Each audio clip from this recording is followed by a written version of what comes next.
ذکر سری وہ ذکر ہے فرشتوں کو بھی پتہ نہیں چلتا، بس وہ ایک خوشبو محسوس کرتے ہیں اور حیران ہوتے ہیں کہ اس بندے سے خوشبو کیوں آ رہی ہے۔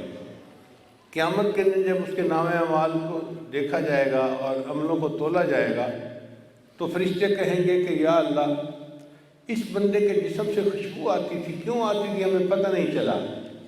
اس وقت اللہ بتائیں گے کہ میرا بندہ اپنے دل میں مجھے یاد کر رہا ہوتا تھا کہ اس کے جسم سے خوشبو آتی تھی، لیکن تمہیں عمل کا پتہ نہیں چلتا تھا، وہ عمل میرے پاس ہے۔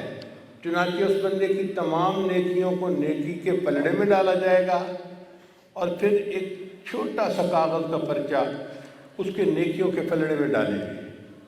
فرشتے پوچھیں گے اللہ یہ کیوں ڈالا گیا؟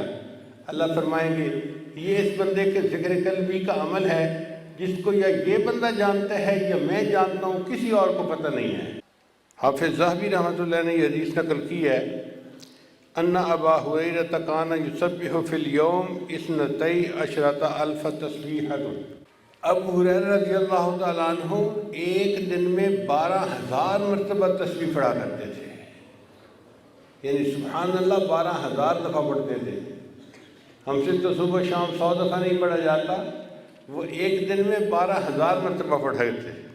اور ایک فقیہ تھے خالد القلائی، کان یسبح فی الیوم 40,000 تسبیحۃ، وہ ایک دن میں 40,000 مرتبہ سبحان اللہ پڑھا کرتے تھے۔ حضرت خواجہ فضل قریشی رحمۃ اللہ کے حالات زندگی میں لکھا ہے کہ وہ زمین میں کھیتی باڑی کرتے تھے، ہل چلاتے تھے، اور ہل چلانے کے دوران وہ ذکر کرتے تھے۔ ایک دفعہ وہ فرماتے ہیں کہ میں نے گنتی کی تو میں نے ایک دن میں 80,000 مرتبہ کلمہ پڑھا، اللہ اکبر کبیرہ۔ اور ایک بزرگ تھے عمیر ابن ہانی، ان کے بارے میں لکھا ہے کہ یسبح فی الیوم 100,000، وہ ایک دن میں 1,00,000 مرتبہ سبحان اللہ پڑھا کرتے تھے۔ اب آپ سوچئے کہ ہم کتنی غفلت کی زندگی گزار رہے ہیں۔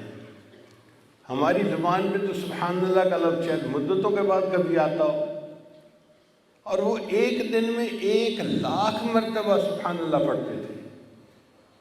اور جو بزرگ ایک دن میں 80,000 مرتبہ کلمہ پڑھتے تھے، آپ بتائیں یہ ممکن ہے کہ موت کے وقت میں کلمہ بھول جائے؟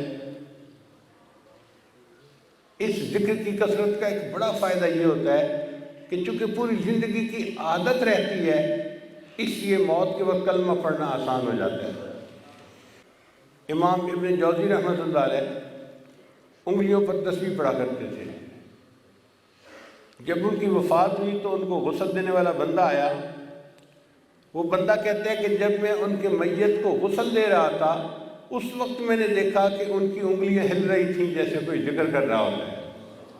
جو زندگی بھر کا معمول ہوتا ہے وہ پھر ایسے وقت میں بھی انسان سے اللہ تعالیٰ عطا فرما دیتے ہیں۔ جنید بغدادی رحمۃ اللہ کی زندگی کی ایک حکایت ہے۔ ایک پرندے نے ان سے ہم کلامی کی، کہا کہ جنید آپ جانتے ہو